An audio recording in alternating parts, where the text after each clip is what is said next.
Hey everyone, welcome back to Girl-Reinventing. It feels like so long ago that I wheeled this old gal into my studio. She's been through quite the transformation. This is, I believe, 1920s, 1930s based on what I could find on the internet.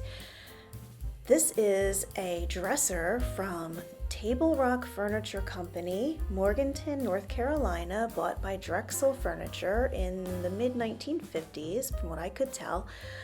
She was in pretty rough shape. She came from the curb. My husband found her, brought her home. I keep saying her because she feels very feminine to me. Anyhow, this piece really got quite the transformation. When I initially began, I knew I wanted to expose most of the raw wood as much as I could of the details and the tabletop, but there were some areas that had some chipping veneer and I didn't have any extra veneer laying around, so I knew I was going to have to paint some of it. But I didn't want to paint it in such a way as to make it look dingy and dirty again. I really wanted to brighten her up and give her a classy look. So while I was deciding how I was going to finish this dresser, I just began by cleaning, as I usually do, a good cleaning. And here's a little tip: save your toothbrushes, everybody. They make really good scrub brushes into the nooks and crannies of things that have a lot of details.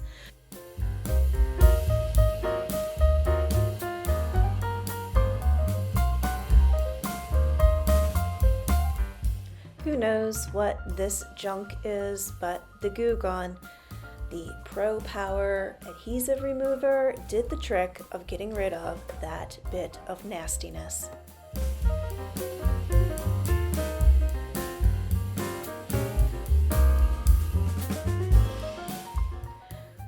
No painted hardware for this gal. She will get the clean, classic, metal, refurbished hardware back on her.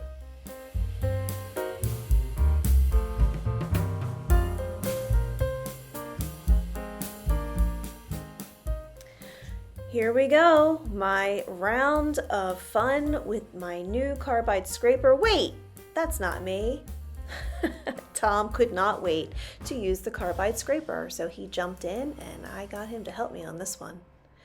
But then he realized how much work it was, and off I go for hours and hours of scraping. I think the scraping portion took me the longest because it was so thick. The coating was so thick on this one. Yeah, ouch. Ouch is right. Blisters galore. But that's okay. She was worth it, and you'll see in the end. A little wood filler to fill in the areas where the veneer is. Oh, hello, Lucky. Always inspecting my work. Anyhow, wood filler, because I did not have any veneer laying around. I figured I was going to paint the sides anyway, so a little wood fill did the trick.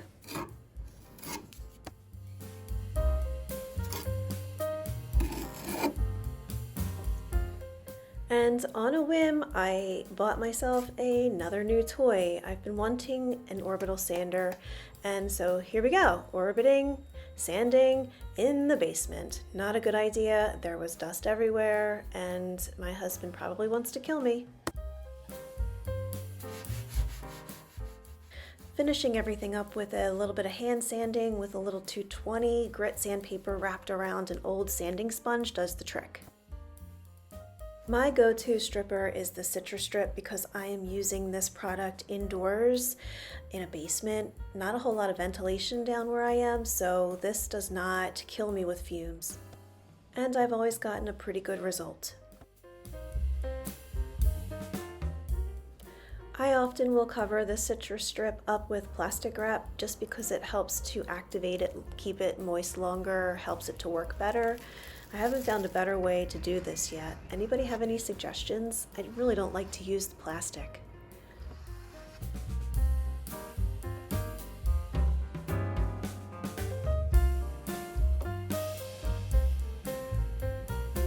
Here are the tools that I would say are the VIP, MVP players to my project. These hide quick release scraping blades are awesome. I don't even use it with this because I find that it takes too long to put it on here, and I can kind of flip back and forth and just use my hands. I loved my nylon brush to get into the details, and of course this piece here, this thrifted dental tool.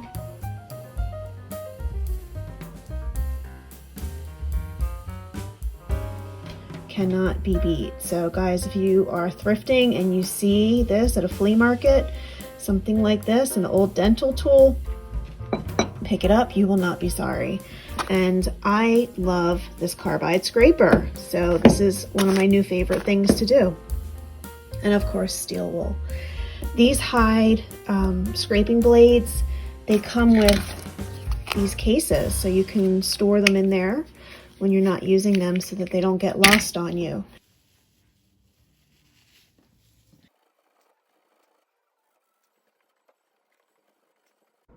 Now we're cooking with gas, as my grandpa would say. I can see how the raw wood is coming through here, and I am loving it. So I decided that I was going to also strip this little bit of detail on the two top drawers.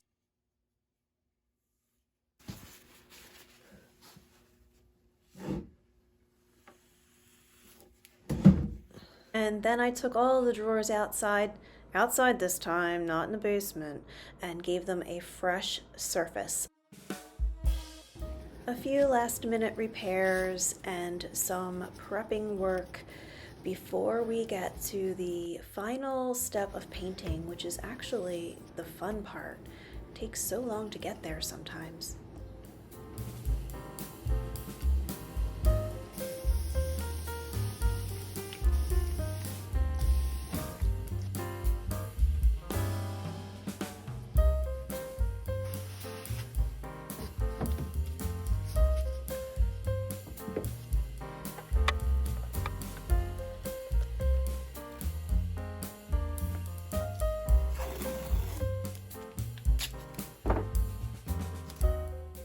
I am very messy by nature, but I really do like to try to create clean lines where I can.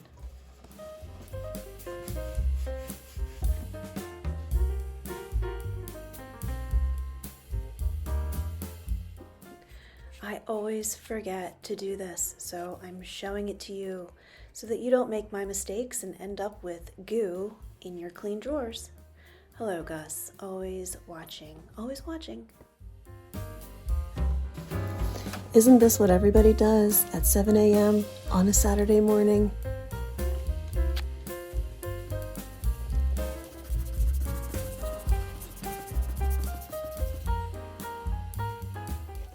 I went through and wiped all of the bare wood surfaces down with the denatured alcohol as the last final cleaning step.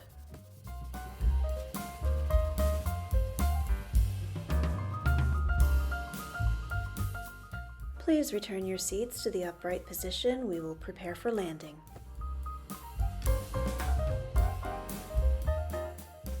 From the beginning, I knew I wanted to do a very light paint wash with this Uptown Ecru by Jolie. So it's pretty much a 3 parts water, 1 part paint mixture that I did here. And you will see it's pretty light. And my method was to just apply the paint wash to the top surface all over and then wipe it back with what I used was a shop towel because that's what I had handy, and it worked pretty well.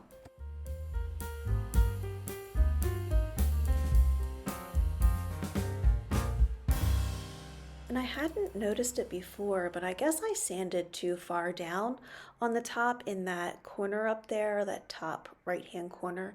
So I ended up going back over with some more paint wash here and there, trying to blend as much as possible to make that little blemish disappear. In the end, it really did mask it pretty well, so I was still happy.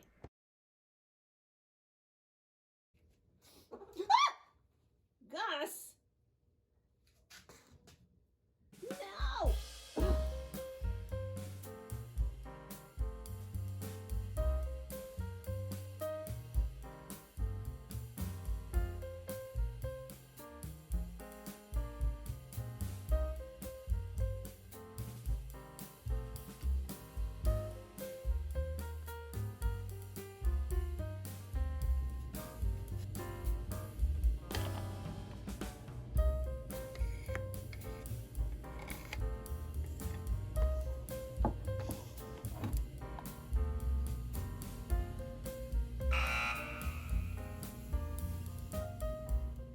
This is like 7:30 in the morning, a Wednesday. It's taken me forever to do this one. You know, all of the stripping and sanding and trying to get it absolutely perfect to get it ready for painting, aka all of the prep that was done for me to then put the primer on and utilize a full day on my day off for it to just bleed through twice. Little lesson on bleed through. This is bleed through. You see all that pigment? This color was actually jumping onto my paintbrush when I was putting on the primer. The tannins in this piece are so open and they're just leaching right out as I paint. Big lesson learned. So I just wanted to check it. Oh, yeah, it's early in the morning again and bedhead. All right, so, oh, hi Gus. Anyway, this was a bad idea. This 1-2-3 primer, I've used this before for many projects and it worked pretty good usually. I never really had a situation where a furniture piece bled through this dramatically. So, went to Ace Hardware and this is the one we are going to use today. Bin, I've seen other furniture artists use this, and it's a shellac based. So I think this will do the trick and cover up all this bleed through. I don't know. I don't know. At this point, this is like one of those projects 2.5 weeks in, and I really have a vision for it, but it's just taking forever to get there. So it's definitely utilizing a lot of my willpower to persevere. But it really is a beautiful piece. So hopefully it's finished soon and I get to upload it for you guys. Yeah, so here we go.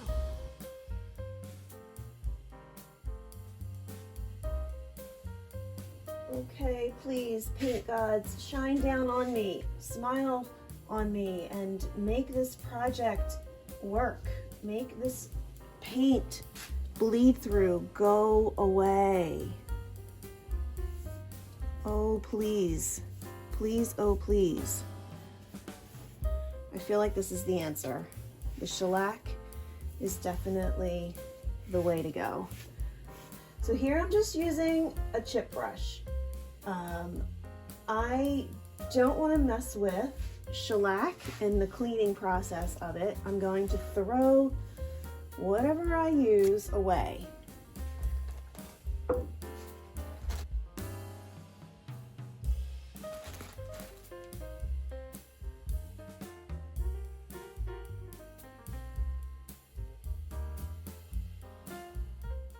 By this point, I realize I'm going to be using two different colors, Crinoline by DIY and the Uptown Ecru by Jolie, to create a linen look.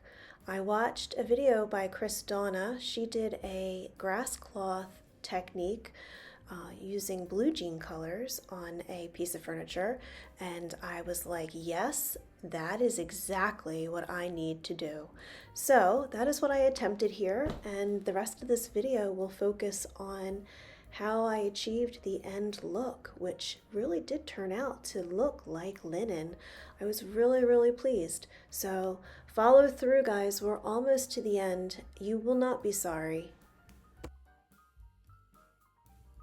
And I have to give a shout out to Chris Donna, Bella Renovare.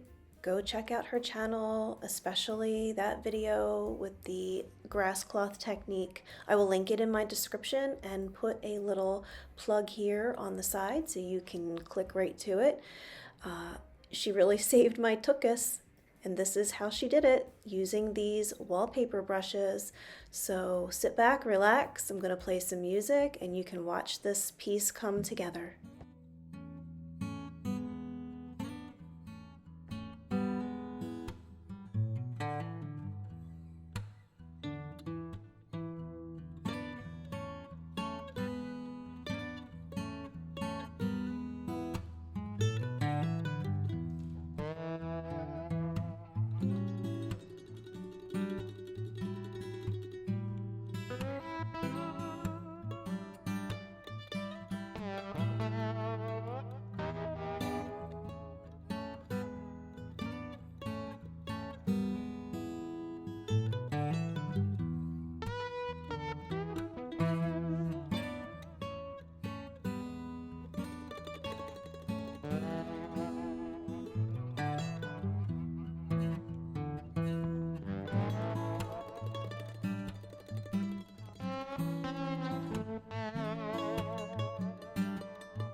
time to clean up the hardware. I did just find out that the hardware is not brass. I didn't think that it was, but I wanted to check anyway. But I will still put it in this pot here of boiling water, and I will add a little bit of vinegar, and that will just help to cut through any dirt, grime, grease that might be on there and give it a good cleanup. Okay, we are so close to being done.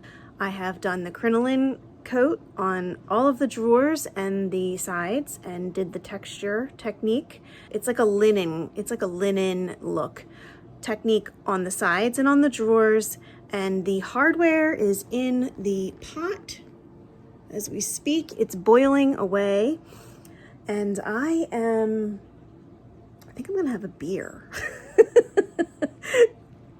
Or should I wait till the end? I should probably wait till I get this next coat of paint on.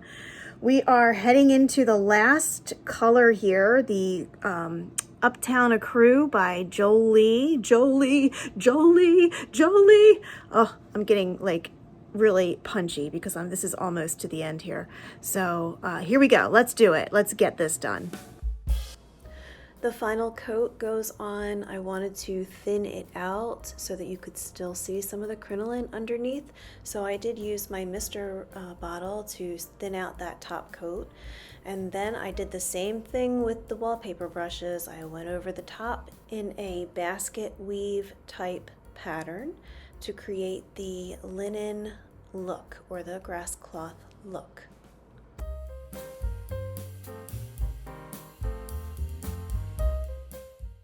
And here is another close-up of the finished texture. Last step for this is to seal it. I'm using DIY clear wax on the body of this piece, and I kind of interchanged. I also used the Daddy Vans. I love this product. It smells like sweet orange oil and lavender. It's made with beeswax, and so I like to use this product on all of the drawer runners. Now, the inside got some walrus oil because it's easy to spread. It's a lot more workable than the other two oils, and frankly, it's a little bit cheaper, not in quality, but in cost, to the wax from Debbie. Anyhow, buff away. After you let your clear wax sit for a little while, you can go back over and buff it. I used a shop towel to create this beautiful shine. And here you see, again, using the Daddy Vans to lubricate the drawer runners to create a really smooth glide. And I'll show you, this is my most favorite thing. Some people like sanding. I love pulling off the tape on the sides of the drawers after you've gotten the paint on there. This is so satisfying to me.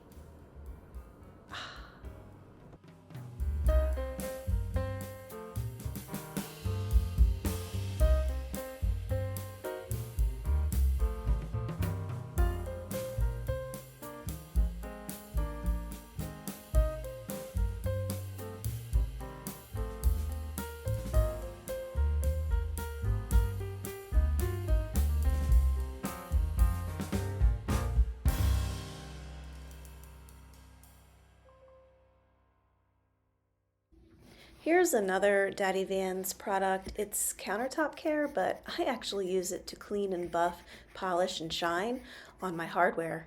It works really well. And a new addition, my dad dropped off a duffel bag full of goodies, and this little rotary tool was in there, and I made quick work of cleaning these drawer pulls. And this is putting the jewelry on, the very last step.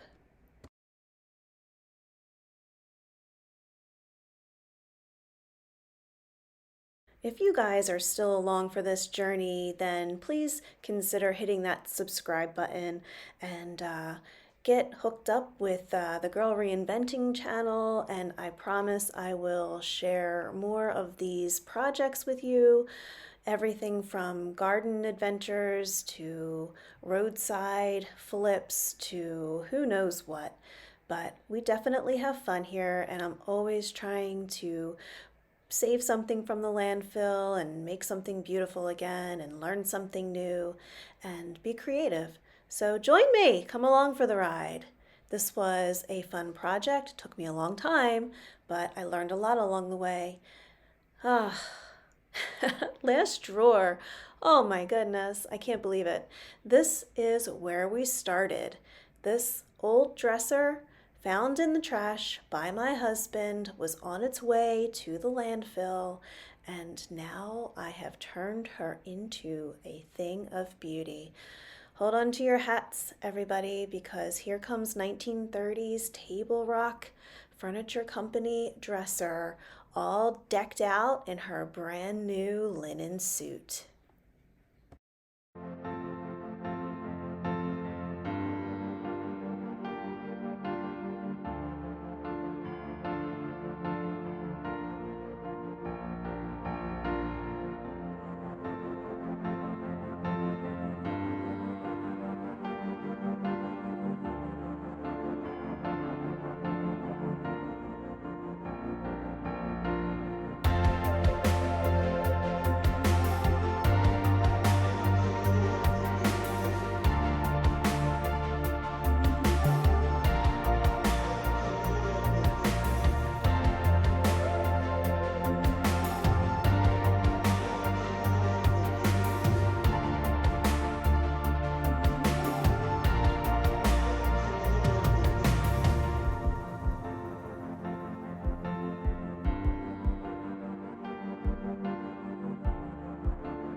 Thanks for coming along on the journey with me, everybody, and I really enjoy putting these videos together for you.